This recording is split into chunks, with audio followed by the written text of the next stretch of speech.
morning, folks. Good morning. It is early and it's somewhat cool here in sunny Florida. It's only like 80 degrees.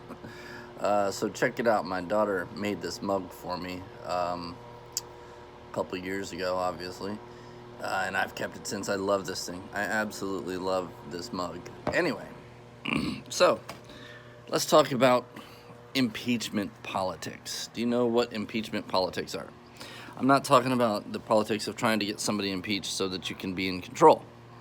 I'm talking about running an impeachment against somebody so that you can motivate the election, which really is what's going on here.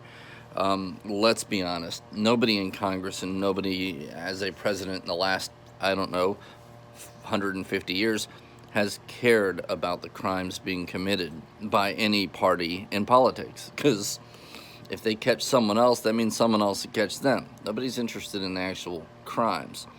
What this is about is motivating the electorate.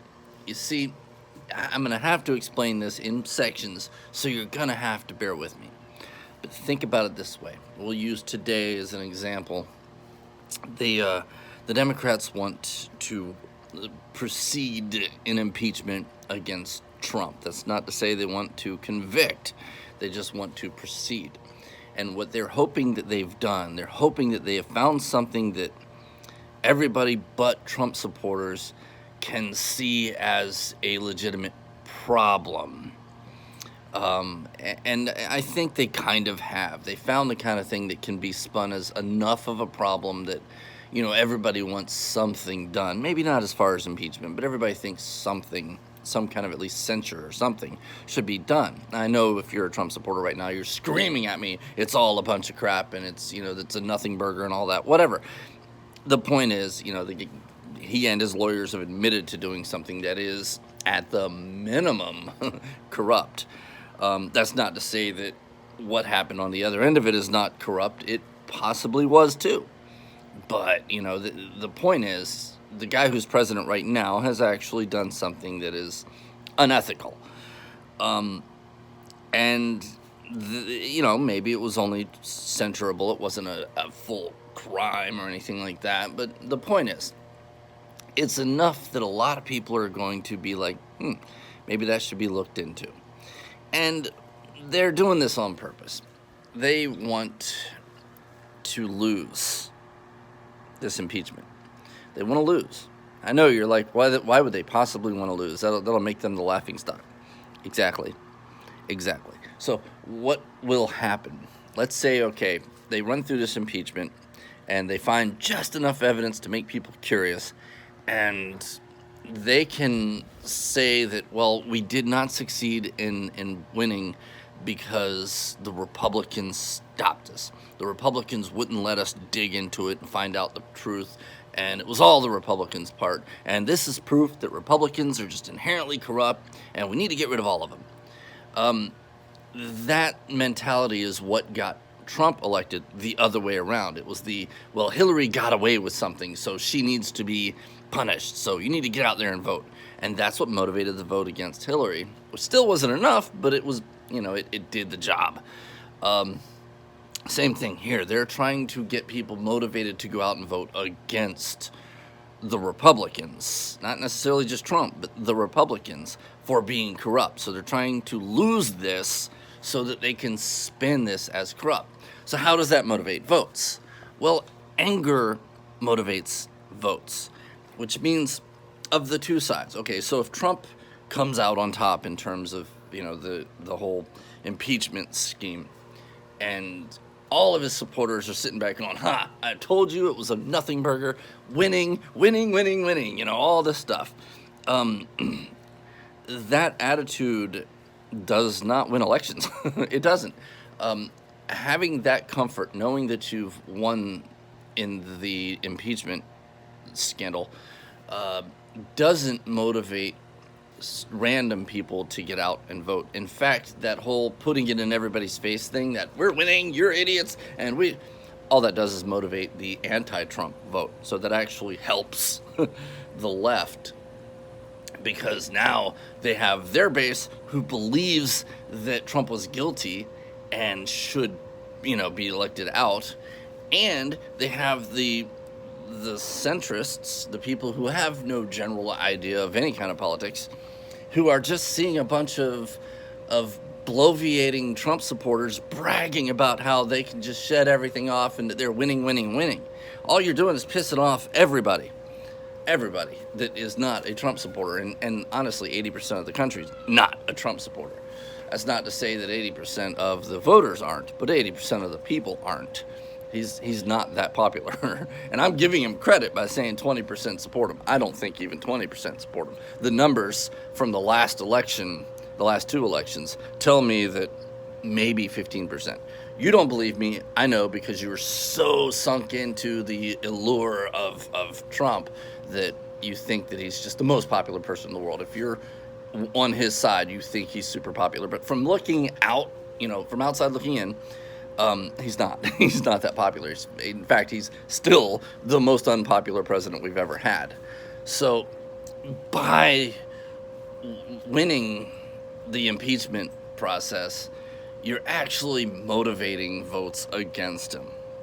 Now, let's flip that around. What happens if the Democrats succeed? What happens if the Democrats actually, get him not just impeached, but convicted in the Senate and removed? What does the backlash to that look like?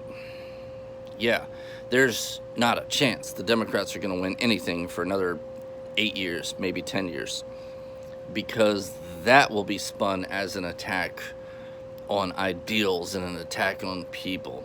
So believe it or not, if you are concerned with ideals, if you are concerned with the basic Republican platform, then you would want Trump to be impeached. Now, if your only concern is that the man himself, that Trump, you don't care about anybody else, you're not interested in the rest of the political world, if your only concern is about Trump himself, then yeah, you're going to be pretty mad about him being impeached, and you'll probably throw your hands up and walk away from the whole ordeal.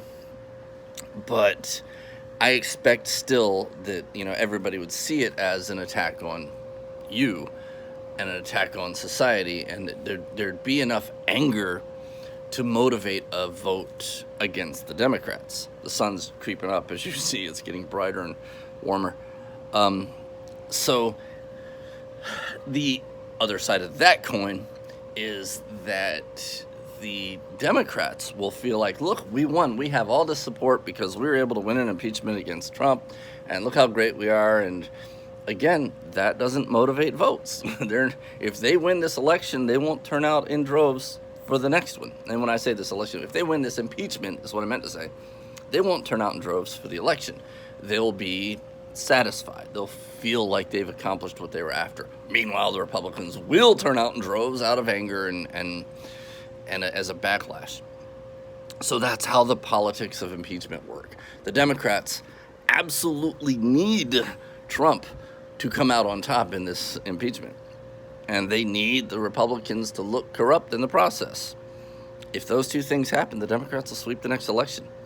But if somehow the Republicans are able to just stand back and pretend to be trying to resist, but let it go through, and then use that in the next election to blame the Democrats on the corruption of taking down a duly elected president and all that stuff.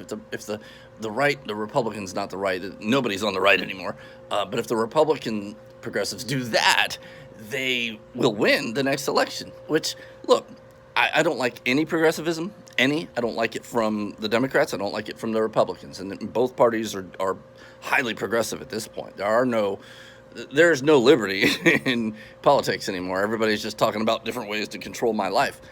But between the two, if you're going to have progressivism, I would prefer Republican progressivism because at least they have the right ideas on how to rule me as a king, as opposed to the left, who has the worst possible ideas how to rule me as a king. In that scheme of things, I think it's probably best if the Republicans win the next election. Although I could argue, I'll take one more minute of your time, I could argue that if the Democrats do come out on top and win the next election and sweep it, it won't be long before things get fixed. It will be a very short time before they do what they want to do, and we suffer the consequences to the point where we'll revolt. So maybe in the long run, maybe for my kids and yours, it's best if the Democrats win. Let them let them have enough rope to do the job themselves. Just saying. So hey guys, I appreciate you listening to my channel.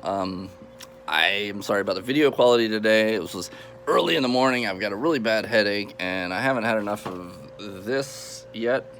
So I'm going to get on about my day. I got some shooting planned today. If you're on my other channel, pretty soon you're going to see some pretty cool stuff. So, hey guys, love you. Thank you so much. Be good Americans. Be good to each other. No wars. We're trying to resolve this in elections. Okay? Love you. Thank you. You heard a while, but that's just what people do. The theory is you always find somebody new. I guess there was a time I believe that was true.